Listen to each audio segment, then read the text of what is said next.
Kuha yung mga wek-wek.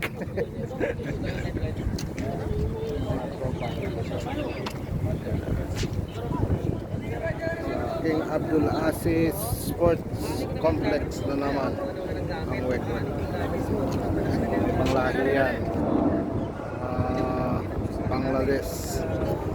Ito mga Bangladesh. Pilipino.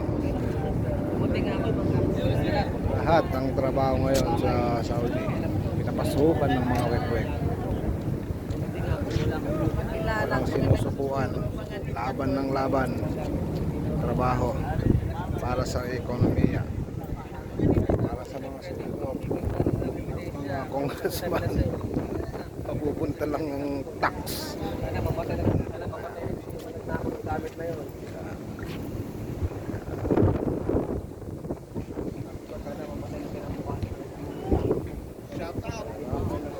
Shout out.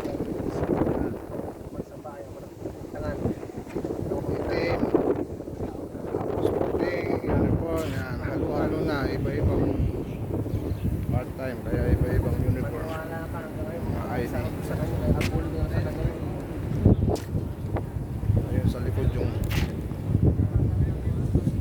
Superdome na tinatawag. Diba? Ito naman ang site namin. Kaya guys,